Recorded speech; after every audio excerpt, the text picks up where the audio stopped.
He's professor and vice chair of neurosurgery at University of Washington and holds the Richard Ellenbogen Endowed Chair in Pediatric Neurosurgery there. Dr. Ojemann is originally from Seattle. He was raised in a neurosurgical family that we are all familiar with, and he completed his undergraduate studies in physics at Princeton, followed by an MD at WashU in St. Louis, where he also completed his neurosurgical epilepsy and pediatric subspecialty training. He then returned to Seattle to join the faculty at UW and Seattle Children's in 2003 and has served on the editorial board. I'm not getting any sound. I saw you on the screen. Oh yeah, can you hear me? The editorial boards of I can't get sound. and neurosurgery, and is the chair of the NIMDS NST1 study section.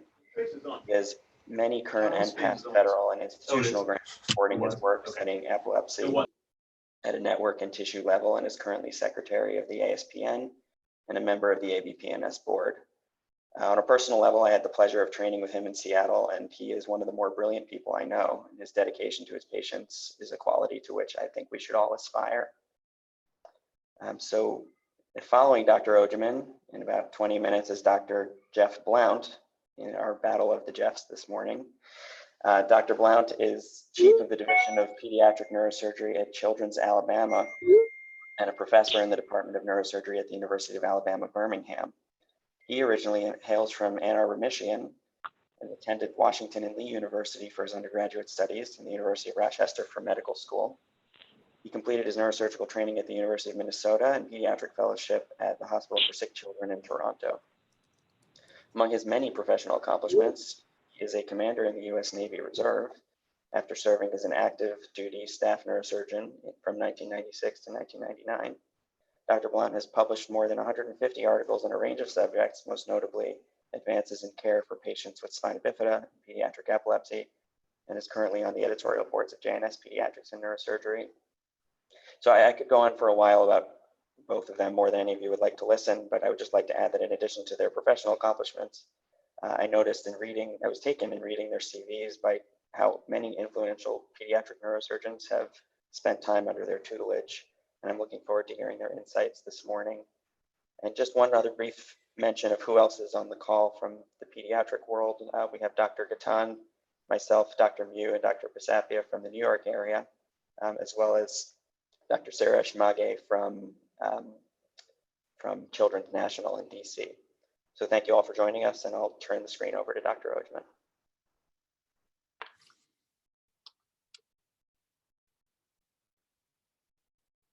Good morning. So we have at work a WebEx or Zoom bingo card, and I'm almost about to get a bingo here for all the things, so I'm going to add to it. And do I need to share myself, or do you have my presentation? Share it. Oh, okay. You don't have the one I sent you? I do. I can open it. Yeah, go ahead and do that, because I actually don't have it on this computer. Will do. Yeah, thanks. And does that mean you drive it, or? Yep. Just okay. Just tell me who it Okay, is. great. Sorry about that. Yeah, thanks. And it's it was very kind, Peter, and just to throw on the accolades, we miss Peter, and we'll still keep trying to get him back to Seattle. It is, I think, as we watch the news and watch how different regions have been hit, I think it's, I feel silly, or I'm not sure what the adjective is, talking about COVID and the response. We were early in the process, and so maybe a few things to share, but certainly haven't even had a fraction of the need to triage and make the horrible decisions that your region has. And so I'll just go over a few things. A lot of these slides are just photos, but talk about the early response, some of the preparations that that we did across surgical services, but also across the hospital as a whole. And then some of the implications, especially the downstream effects that did wind up influencing neurosurgery and pediatric neurosurgery in particular. So the next slide, yeah, one more, just, yeah, right. So our preparations actually started pretty early. We had a group of emergency room physicians and our general emergency response team that actually did see this coming. I have to admit, I first thought it was a complete overreaction. And I'm not a candidate to be a Fox News correspondent, but there was definitely a moment there where I was guilty of eye rolling, because at that time you had 0 cases in the U.S. You had something going on overseas, and what even the name of it was kind of changing, and reminded me of things 10, 20 years ago. But fortunately, other people were paying attention, and I've often been told that the best part of leadership is to get out of the way. If they keep telling me that, then I might need to rethink things. But that was definitely what I did. So there was a structure that unfortunately we were very familiar with, because we had just come out of a very long OR closure because of the aspergillus that we had in our operating room. And so we've been very, very busy triaging and distributing cases in the region. And that structure allowed us to carry forward and be prepared in a way that most of the time the hospital can't do. So we had a emergency operations team and a pretty strict top-down approach to most decisions, which sometimes sounds really, really good. The second principle was supporting the staff, and that, as we'll talk about, came up in ways that I was not expecting, because we knew that our risks or soon knew that our risks were going to be considerably less than those working with active adult populations. Initial plan for testing and triaging of different cases. We were expecting a flood either of people with COVID and respiratory symptoms, or more likely of young adults that had to be moved out of the adult hospitals if they were overwhelmed. We're a freestanding children's hospital. We're licensed for over 400 beds, staffed for about 340. Just to get to the punchline, we're actually running a census of 200 to 210, which has other implications. The fourth was trying to get on top of the personal protective equipment supply. Again, it wound up being a bit of an embarrassment of riches, even though we had to do a lot of things that weren't standard. And that caused a certain amount of stress, but nothing like what the hospitals in the region and nationally have had to deal with. And then finally is working with our variety of partner institutions. There are 2 other children's hospitals in the region, or wings of hospitals that can do different pediatric cases, as well as our trauma hospital.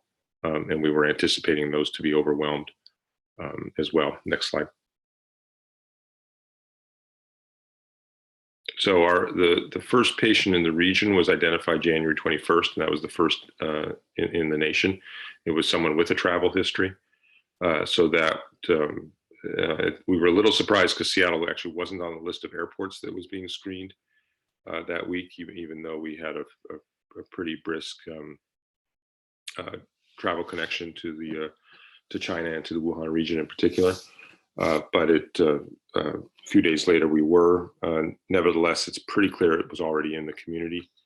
And then the first whispers of a critically ill patient showed up about 5 weeks later.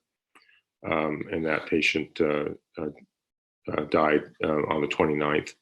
Around that time, we actually had our first child test positive, and that he was an ambulatory screening visit with some mild viral symptoms. So at that point, we also knew it could come to children. The first several cases made it seem that maybe it wouldn't, and then also that relatively asymptomatic folks could be having it. By this point, we had set up a isolation ward and strict isolation precautions for all those with viral symptoms. We had a turnover that was about 3 to 4 days of the lab results. And we'll talk more about that, because we had very early on a platform at the University of Washington that was not approved by CDC or FDA. And then developed our all too familiar emergency surgery protocols, although in this case, using we had respirators available, so the PAPR and CAPR. And then our staff training, we had a couple vignettes just to show the challenges and the cultural barriers. In the staff training, go back just for a second. Thanks. The capper shields and papper shields we reused because we knew we would run out, and that's not how their labeling is. We tried to create a video to show staff on the donning and doffing, and had several nurses refuse to participate because of the off-label use of it, and the thought that this would be posted somewhere. The second vignette of interest is that the first patient was actually identified as part of the Seattle Flu Project. So their blood was available and was brought in under implied consent. That is cute. Brought in under, congratulations again, under implied consent. And so the use of that serum for testing COVID was actually a violation of various IRB and national rules, and it's still unclear what sort of trouble the PI will get in for that. But it was obviously critical in identifying the presence in the community early. Next slide. So incident command structure, these are run by our chief medical officer. For this response, there are reports from the different components of the hospital. So that's a patient flow representative. There's infection prevention, a lot of PR discussion and keeping the communication in and out of the hospital and within the hospital. The internal communication really was critical, and that was through multiple central broadcast emails, getting the scripting down correctly, the rules around personal supplies.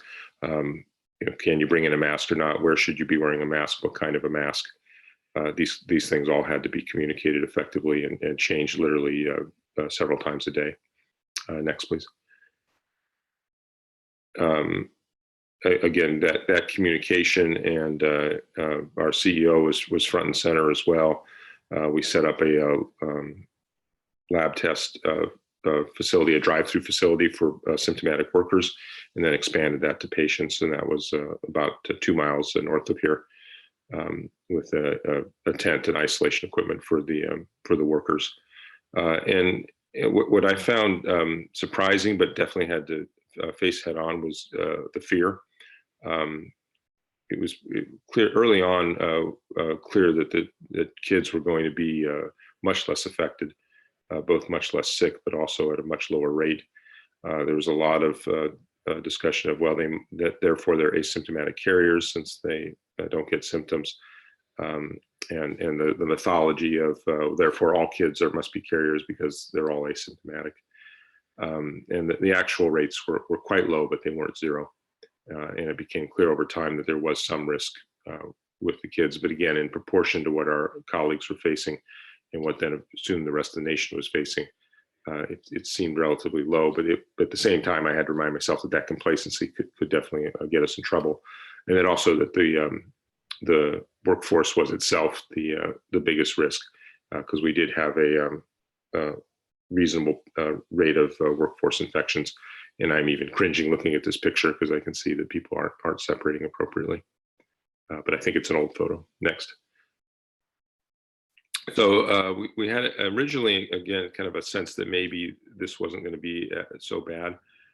We had 3 patients in our first 600, and these were all symptomatic kids. That rate is now, when I made this slide, 1.5, and I think we're already up to about 30 patients. So that's a really low number overall, but high enough. And again, these are all folks just with ambulatory viral illnesses. We've admitted no more than 4 children with respiratory symptoms and who are COVID positive. And one of them was admitted for unrelated reasons. But the staff is running more to 4 to 5% rate. We were really fortunate in that early on we could do 1,000 and then 2,000 tests per day. But that was the total for the whole region. So the demand, of course, completely overwhelmed that. This was based on University of Washington lab platform. And we continue to be limited by supplies rather than the platform's ability to test. Right now, we're down to about a 12-hour turnaround. We were not able to get any of the rapid testing platform. And we're very fortunate in that because of our collaboration with the University of Washington, we were on the short list. There are still hospitals in the region that can remain with a 3 to 4 day delay. Next. And that picture is the drive-through photo of where the kids will come in. And again, originally for workforce, but then they started to put the child in the back if they were coming in for surgery. Our protective equipment, like many, we had a shortage of N95s and certainly couldn't use them in the way they're labeled for. The other challenge is we actually had a very low tier status because of our relatively small number of COVID positive patients. So when we were doing aerosolized general procedures, we really had to switch over to the capper use that you see there. We would reuse the shields. Everybody has their assigned shield, and we did not hesitate, especially once we had the emergency order, to have expired supplies. We also had an emergency suspension of the labor and industry grievance process, which became critical when we would use things outside of our usual regulations. Next, please. So several things in the community. We did receive pretty soon donations, sometimes not particularly useful, but always appreciated, of masks. Did not, had occasional shortages of surgical masks. We did have one point where an ER physician came and tried to take all the masks from the operating room because they were running a little bit short, but that was interrupted. We had opened up our hospital to up to age 30, which was not really used, frankly. And I think it's one of the fascinating things in this is the, and this has been written about, but then the drop in really what we thought were non-elective medical and other problems. We've had a little bit of a spike of orthopedic problems as the kids have been out of school since very early. But the main impact of school closures has been on staff, for whom having a kid in school was the only way that they could get to work. Staff illness, and then early on, especially staff exposure, as we would quarantine contacts early on, and then quickly move to a model of where we are now, which is self-monitoring of symptoms. We began very early screening everybody coming in, both with symptoms and with temperature. And as I mentioned, identified about 4% of our staff wound up being positive. Next. So specific to surgery, there was a subset of, as with any group of people, a subset that thought this was a large overreaction and did business as usual. Those are probably the same people who tended to have low compliance with hand washing or other things as well. So we're at that end, and others that really wanted to treat every patient as being positive, no matter what. Obviously, both extremes were untenable, so we worked towards these intermittent steps. For those who had symptoms but had to proceed with surgery, we set up a section of our PACU area as isolation. We had problems such as the sign for strict isolation looked very similar to the standard precautions. So occasionally somebody would barge in with no protection in the room of a patient with active respiratory problems. But overall, this allowed us to start a flow. Now, we very early on stopped our elective cases, but because of our prior OR closure, we actually had a very large backlog of urgent cases that fit this 3-month mark. We still have about 600 patients in the queue that have been determined to need surgery within the next 3 months. Next. So, yeah, and then parent isolation was the other piece of this, and we still have the challenge of parents of us only provider who's having, say, chronic allergy symptoms and what to do with them. So this is the our group also has a pretty robust analytic team, and they got very excited early about the curves relative to other regions. So this is one of the more informative graphs. This shows the U.S. total is the green curve. Washington State is the orange. You can see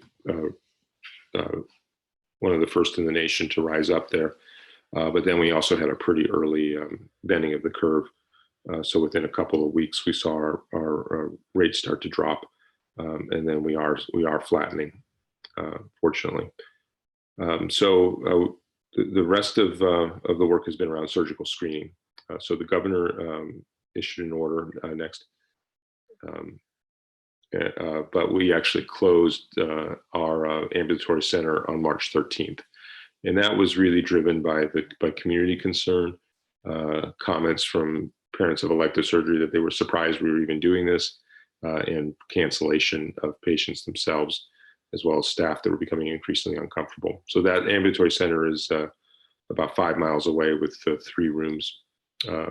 One of them actually was shut down for a leak, so it made that decision a little bit easier as well. And that was about a week before the governor banned elective surgery in the state. And his proclamation is interesting. It lists a few specific procedures. The only one relevant to kids is endoscopy. But we obviously still had about 2 or 3 GI procedures a day that needed to go ahead. It was interesting that at that time, our infectious disease folks recognized early that GI samples can be positive long after the respiratory. So they used their full protective gear for all procedures. But that also meant that others saw that and wanted it for their own procedures as well. So drawing a line between who got it and who didn't. Again, you probably know this far better than I at this point, but that was a real challenge. So we went through and canceled all cases that weren't of the highest urgency, especially because at this point we had very poor supplies of any kind of protective equipment and weren't sure where to draw a line between full PPE and partial or standard. And then we quickly had to change tunes and go the opposite direction. And that, in trying to direct division heads and all of our faculty, was definitely a challenge. People were fairly understanding that what I said yesterday was in fact the opposite of what I'm saying today. And it took us a couple of weeks to get back into a steady state next, where we're looking at non-elective urgent cases. The governor's statement clearly says needing to be done within 3 months. Doesn't say when the 3-month clock starts, but that's been our standard for some time now of cases that we did term urgent. And that certainly involves all neurosurgical procedures. It was interesting, the Children's Hospital Association came out with their guidance of what cases should and shouldn't be done. And it was pretty permissive. And it actually says all neurosurgical cases, irrespective of type, were in the higher tier, meaning more urgent. And we have definitely run into patients who, with, let's say, increasing symptoms from a device that's failing. So those are getting done. The vagus nerve stimulator battery changes, the backflow pump changes. We have started to do a few pumps in those with progressive symptoms or need for another orthopedic procedure. Most of the ones that raise eyebrows are done in patients who have another problem. So for instance, dental procedures in those who are in the list for transplant. The urologists have been particularly aggressive, and I've learned about the urgencies of undescended testicles and other procedures I didn't think I'd have to worry about in my career. Next. And so right now we're running around 25 cases per day. We do about 10,000 on our main campus per year, and another 3,000 in our ambulatory center. So this is a fairly high number compared to other places. I know CHOP went from about 100 a day to 10 a day, and be interested to hear your numbers. No question, this has raised some eyebrows locally and in the community. So I've actually had a 1-sentence justification required for every case that gets scheduled. I review the list weekly as well, but the reality is can't cancel or move or delay very, very few at this point. And again, this is a reflection of now almost a year of triaging that we've had to do off and on. Right now, all patients are screened. If they can't wait for the results, then we use CAPR. Otherwise, it's a 12-hour turnaround. Some concern about whether the screening, what the false negativity is, but so far we haven't had a problem. By screening asymptomatic patients, which is what this process does, we've found 2. One really had no symptoms at all and no clear exposure. interestingly, most of these are teenagers that are positive. And the other was positive for had an abdominal abscess and was positive. And I think the GI symptoms alone clearly can be the presenting symptom, at least in kids. So this is in a lot of information that comes through. The Seattle flu study was a really fortuitous set of data and specimens that came through, and also allowed a lot of the infrastructure to be in place. Pretty aggressive work from the DOH, and I would say definitely strained relationships with the CDC, as you've seen in the press. The partnership with the university and with a variety of other local institutions has also been absolutely key. I would just want to add with the surgical limit, I have an informal cap at that 25 per day because you start to run into other problems pretty quickly if you ramp up much more. One is the concern around the protection of staff. The social distancing falls apart. The lounge is packed with people doing what you'd expect. Nurses sitting side by side watching a video when there's a downtime between cases. The other challenge is supplies, and it gets you from different directions. We had a shortage of endotracheal tubes at one point looming. We had another concern about shortage of propofol as well. We do have a couple folks that are like the old MASH series with Radar O'Reillys who figure out just how to find stuff. But anytime we try to come close to ramping up to normal numbers, we bump into some critical limitation. So we expect the governor's proclamation to end as scheduled in mid-May, but I don't see how the region goes back to full mobilization anytime soon. So that's our current state, and hopefully helpful for as you glimpse into your future. And happy to take questions. And thanks again, Peter, for asking me to come. And although it is a little bit cutting into beauty sleep. Thank you, Dr. Thank you, Ojemann. Jeff. That was really very interesting. Right now, we have 1,700 COVID positive patients, 450 of which are in ICU. So it's really endemic in our health system. And so clearly we're still a ways off from how far you've come. But one of the issues that has come up is whether we can develop a green pathway or a cold COVID pathway that will geographically isolate areas. As it turns out, neurosurgery at Mount Sinai Hospital is in a separate building with separate ICU, separate elevators, and so on. So we're working on the concept of developing a pathway that would start at the patient's home, sending them a mask and helping them navigate through a COVID-free environment all the way from their intake through their surgery and discharge. I don't know. What is your testing ability for someone like that? As I assume it's very low on the priority list. Well, the longer this goes on, the higher that priority becomes.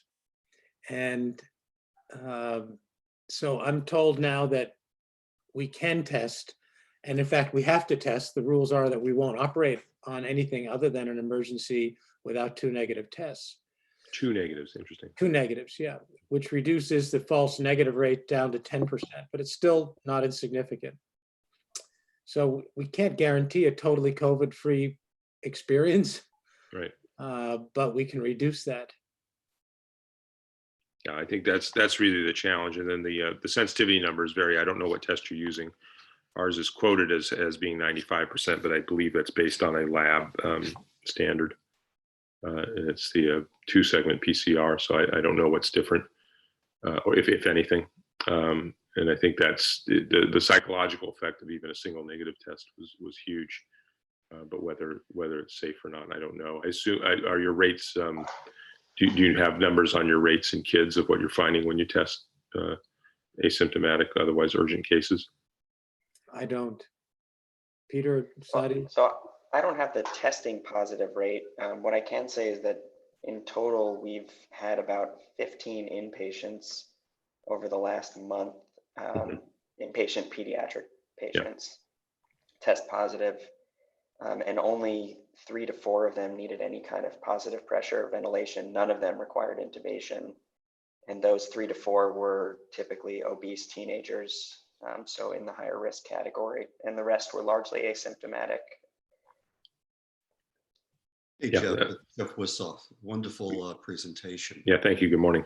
You know, I think what we see in New York that's different than what you have in Seattle and what some of the other people experience is that, you know, in New York, 85% of pediatric neurosurgery is being performed in non-standalone hospitals.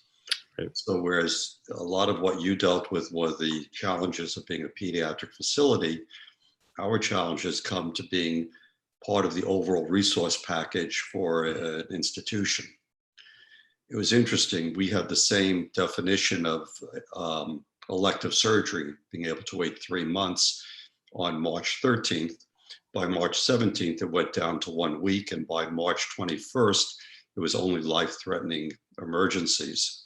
So we've basically seen at NYU, our pediatric neurosurgery volume dropped by about 90% of elective cases, or what we would commonly call non-emergency cases. The other thing we found, again, it's because we're a shared resource, that we also had our pediatric ICU, which is 34 beds, basically turned into a COVID unit, partly because we have negative pressure rooms in all those ICU beds, and our pediatric hospital is located within our new $4 billion facility, which I think is being renamed $4 billion worth of COVID and $1 billion worth of debt. Yeah, that's right. It's interesting. We have seen the curves changing. You know, we're a 3-campus institution in New York, Manhattan, that is, in Brooklyn and out on Long Island.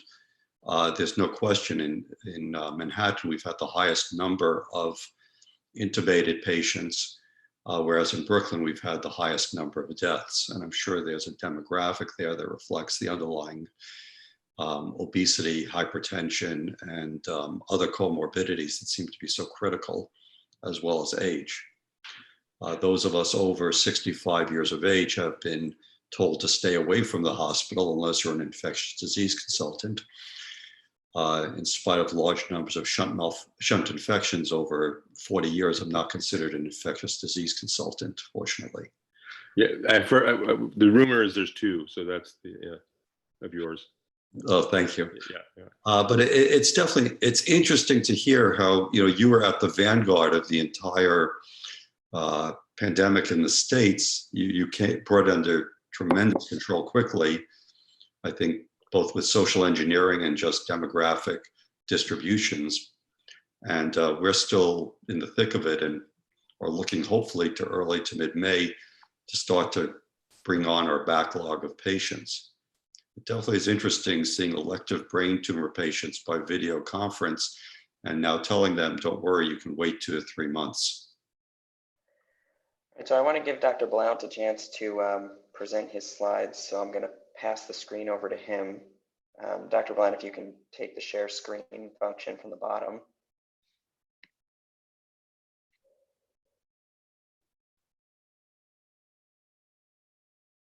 And we'll hopefully have some more time for additional questions when he's finished.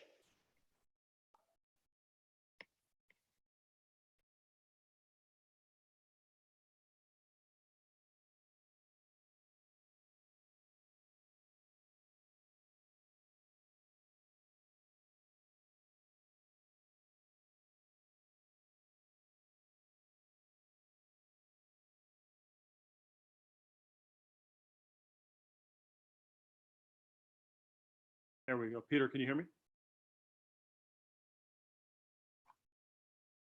Can you hear me, Peter? Yes, we can. Perfect. Okay. Well, first of all, thank you very much for the opportunity to participate in this. I greatly appreciate it. I feel humbled to come to this, bringing a discussion of COVID-19 to folks in New York City and Seattle. You know, it's the epitome of Coles to Newcastle. But I think that our experience maybe is a little bit of ballast of maybe what a little bit of the middle part of the country and the rest of the country that isn't so severely hit might be looking like. And then in Alabama, we have some interesting issues that others are seeing as well, but the issue of disparities is particularly brought out in our experience. So for, first a good morning and hello to Saadi, Carrie, Peter, Jeff, and all my other great pediatric colleagues. It's wonderful to be here with you. I also would draw to your attention, those who are interested in this topic, the SANS AAP program that Andrew J. put together and is now available on YouTube is about a 2.5-hour program that I was busy and could not attend in real time, but it is on YouTube and it is excellent. It is very worthwhile because it goes through a number of the other large center experiences and thoughts that they have, thoughts and experiences that they had. So I recommend that to anyone's attention. It's the AAP SANS section on neurologic surgery of the pediatric section.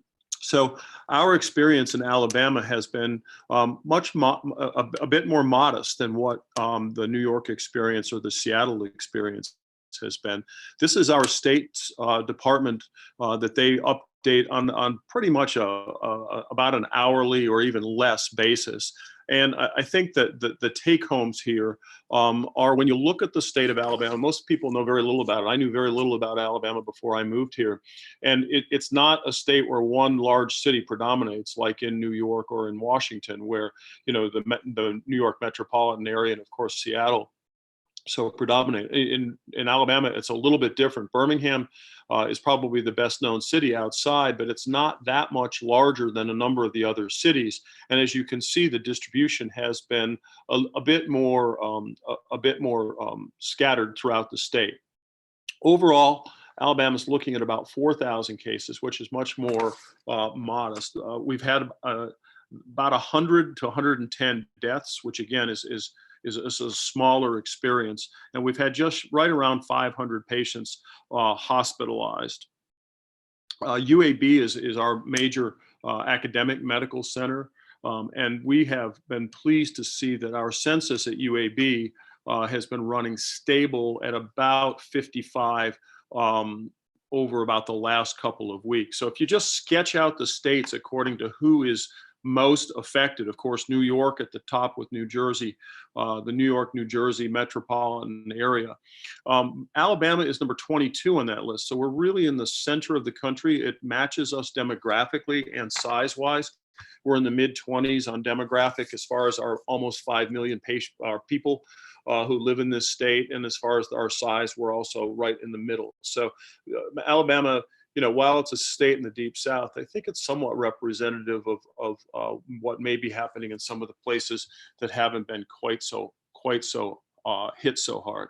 And then this curve, of course, there's a million of these parabolic curves that everybody's seeing. But this I found interesting because this is states of the major speakers this morning. Of course, the purple line being the national average or the national rate. New York demonstrating that disproportionate sense. And then Washington, who was very early and has significantly more cases than we do, but down at the bottom with a much flatter overall curve. Now this curve ended at the end of March, and each center's curve has inflected up since that point, but it puts our place in perspective. This is the dashboard we're accustomed to looking at through our UAB system. It reflects that on average, we're running on the adult side of the house. We are a freestanding children's hospital, 300 yards, 400 yards from our adult academic center.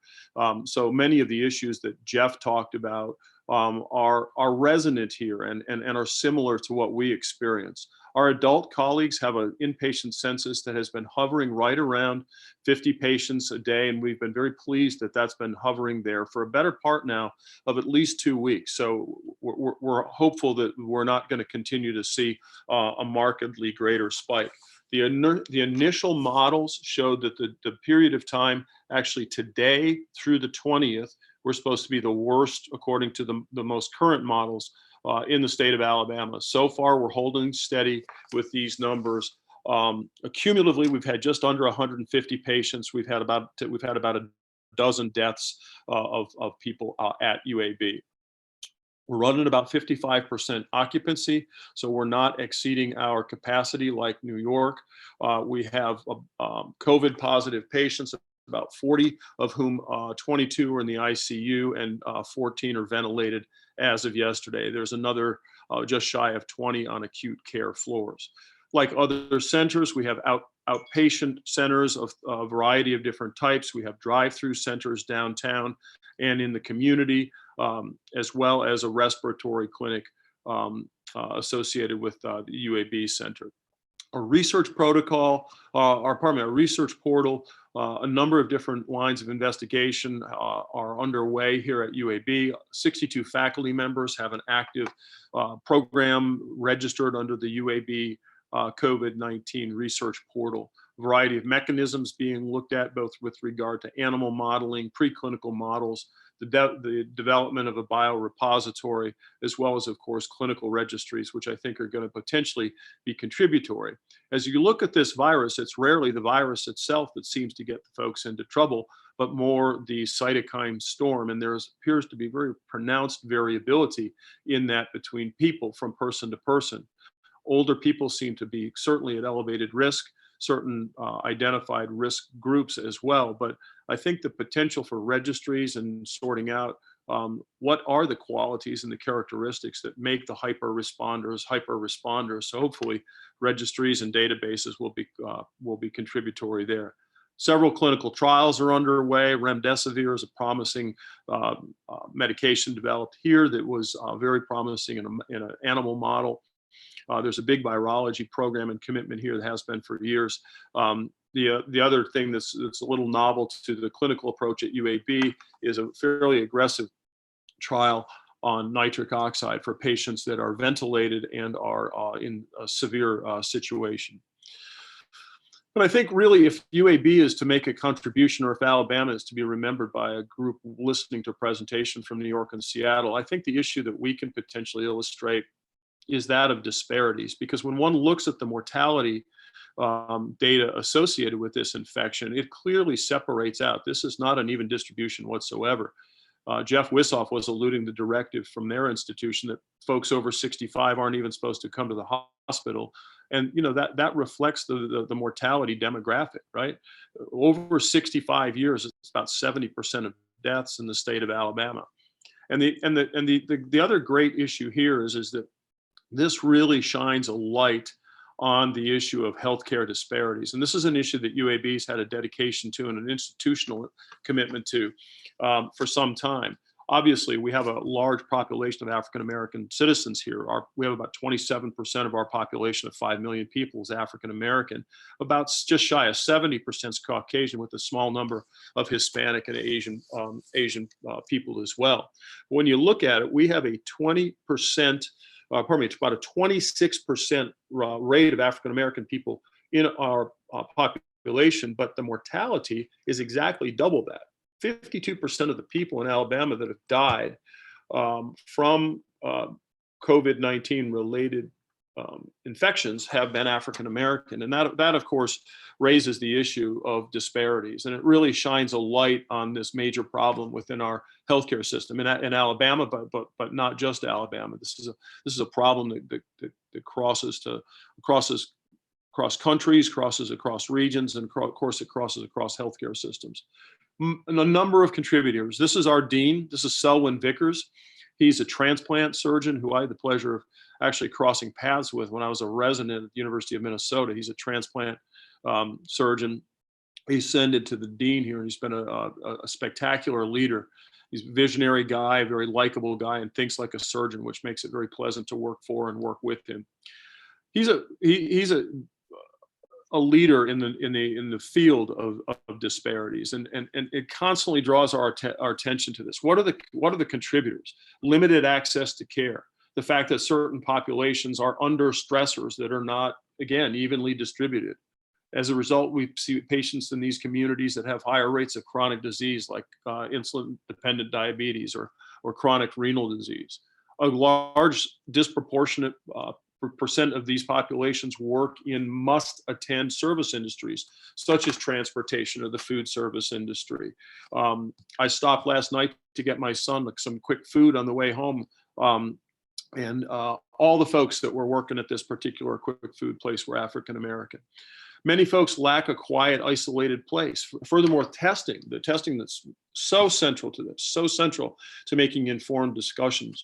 Every investigation that's looked at this has shown disparities in testing, lack of kits that are available. And physicians must order the kit, and many within the African American population don't have a primary physician. Drive-through clinics are great and they're wonderful at protecting the providers, but what if you are dependent on public transportation and don't have your own car, which is a significant issue for a number of people. So this table shows that this is not just an issue in Alabama. If you look at the percentage of the population, these are just 4 illustrative states. Michigan, Illinois, Louisiana, almost always it's doubled the rate of COVID mortality to the baseline rate of what the African American population is. And that really shines a light on and raises some really, really difficult questions. Okay, so switching gears.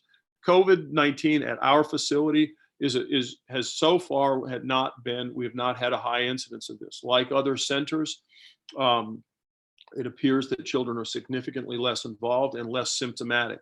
I heard Jason Hoffman's talk on that AAP thing, and he said it very nicely. The posse symptomatic children are potentially this reservoir, but no one knows exactly what their rate of potential infectivity to the staff is. So that's been a big focus here as far as protecting our staff and minimizing the amount of elective exposures. So we've only had a limited number of patients that have had positive tests, and only a dozen employees so far. We have 2 forms of testing, once daily, the COVID-19 PCR. We currently have a capacity to run somewhere in the just over 300 a day samples. We are not as far along in testing capability, and this is something that all of the surgeons are pushing. As we, like others, are working to expand our surgical capabilities, we hold testing at the cornerstone. The current model is that any procedure that involves any airway or GI or anything of that nature will absolutely have testing, and we hope to move to testing for all surgical patients within the near or immediate future as we ramp back up to a more robust surgical schedule.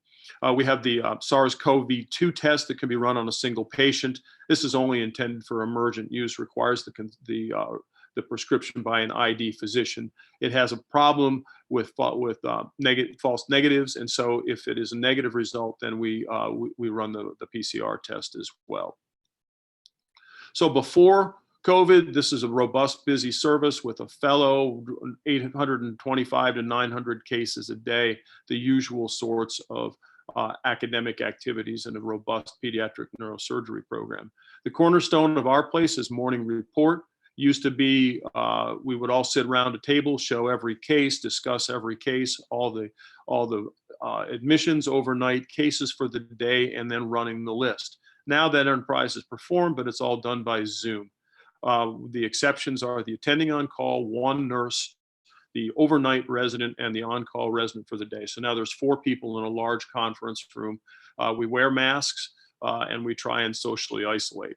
All of our office people are working from home, and we're trying to use digital media and sorting out our consults as much as possible to keep our people as low and away as possible. The institution has sees itself as fortunate. I think a lot of the individuals are embracing the culture of protect and preserve. You can only get into the Children's Hospital now through 2 entrances. There's voluntary screening of symptoms, but everybody coming in the door is screened. You're screened for temperature, and there's a questionnaire that you have to fill out. Parents are only, as we move forward, there's only going to be 1 parent that's going to be allowed to accompany a child. There's not going to be trade-offs that are going to be allowed. And the discussion is going to move from, many of the discussions are going to move from face-to-face discussions to agreed upon either iPad or telephone conversations. And this is all being presented to families in advance so that it's not a surprise at the moment of need. We're organizing our service call by pairs. There's 4 of us, so we divide into 2 pairs, and each pair works for a week, trading on and off. The other team can come in as need be, but thus far we've worked really hard to keep people out of the hospital. Like the Seattle group, we took we had an agreement very early on that we would organize the patients into the 3 tiers. I think everybody has some variation of this. Number 1 and number 3 are easy, and everybody struggles with what's number 2, right? A clot needs to come out and a fixed shunt needs to be taken care of. A rhizotomy or elective spinal lipoma can certainly wait a couple of months with minimal risk. What defines the middle zone? Well, our institution has moved to 4 criteria that we talk about as far as defining the middle zone. First is acuity of threat. What's the short-term threat to the child's immediate neurologic well-being? The second point is what's the likelihood that delay is going to adversely affect outcomes? For example, a young baby with a single suture synostosis that moves from a zone of eligibility for an endoscopic release, moves out of that once they cross, say, a 12 to 14 month window, where we typically have not been doing those endoscopic cases in older children. Another example might be a brachial plexus case, whereas there's more delay, the outcomes are more are less good. So, but these are challenging cases. Is a Chiari with a syrinx alone and limited symptoms? I would submit that that's a case that ought to be done. Thankfully, our center has, like what Jeff was alluding, taken quite a supportive role toward neurosurgery in general, and feels that neurosurgery, by virtue of the fact that it's operating on the most delicate system in the body, has a prioritized and privileged position. So they're embracing these notions. By the way, the third point pertains to risk exposure to the team, which is to say, the extent to which the case is in the airway. All anterior transnasal skull-based stuff is off the table right now. We've thought about and talked about whether a lot of drilling and the aerosolization of blood is an issue. There are points of view on both sides of this. It seems to be an issue where there's a lot of heat but not a lot of light. And then finally, the issue with regard to resource consumption related to PPE and time and limited things like that. So those are our 4 criteria: acute threat, moving into an adversely affecting outcome, exposure to the team, and resource utilization. All of our clinics have basically moved to telehealth. There have been a number of administrative hassles. It's something we can talk about in the Q&A if people are interested. Like other institutions where the Children's Hospital and the university are separate, sometimes their differences in mission statement create for some challenging interactions. Telehealth, a lot of children's hospitals are dependent on the facility fee in the clinics as part of their overall financial fiscal structure, and that loss of a few percentage is significant to them. At present, they don't have the fiscal infrastructure to support telehealth per se. So those are probably changes that are going to come, but since they don't exist right now, it's a threat to their fiscal viability. We bill via conventional systems utilizing our standard points to support a level 2, 3, et cetera, billing structure. Most UAB conferences are continuing. They're all on a Zoom platform. We're back probably 70 to 80% as far as teaching our residents, but there's still a few we have not. I alluded earlier to our house officer distribution of call. There's a real strong emphasis on protecting the house officers. There's a very strong emphasis on house officer wellness. We've tried to learn what we can from the really stressed environments like New York. We don't pretend that we have that volume, but it's very clear from the beginning that that's an important component of trying to do it well. Just when we didn't think that was enough, over Easter weekend, we got threatened with what the Gulf states wrestle with, and it looked like we were going to have some tornadoes move through the state. Thankfully, we had bad rain. There was one tornado that touched down in Boaz, and about 10 people were killed, but it was nothing to the tune of what this tornado that touched in 2011. This, by the way, this photograph right here, where that tornado is about 300 to 400 yards away, was taken by one of our neurosurgery residents. So that created terrible problems. And we were thankful that we didn't have that, compounded. One of my friends in New York said, well, tornadoes, COVID-19, next week the locusts will be coming, but thankfully that didn't arise either.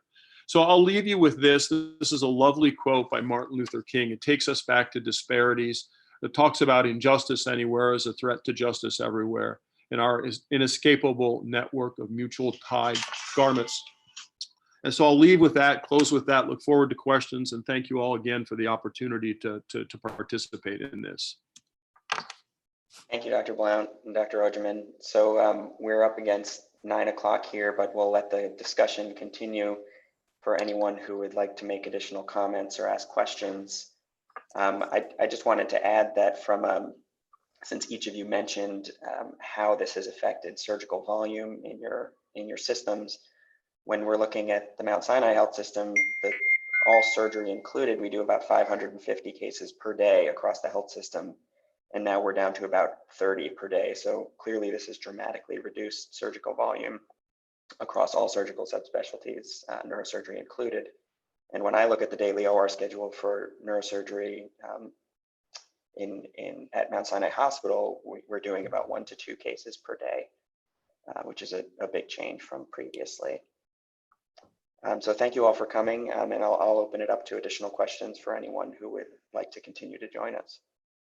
I'll just give you one last anecdote. We have a 5-year-old with a history of multiple shunt revisions, usually comes in without ventricles changing, came in with his typical symptoms, brought him to the operating room, functioning shunt, and he was COVID positive. So just another thing to put into your spectrum of differential diagnosis when you have the kids with normal sized ventricles and shunt malfunction symptoms. Welcome to the brave new world. Hey, I want to thank the Jeffs for being on this call, the sleep deprived Jeffs, Ojemann, who had to get up early, and Blount, who was fighting with a ruptured AVM all night. So thanks very much, guys. Loved your perspective and appreciate it very much. Well, thank you again for the opportunity.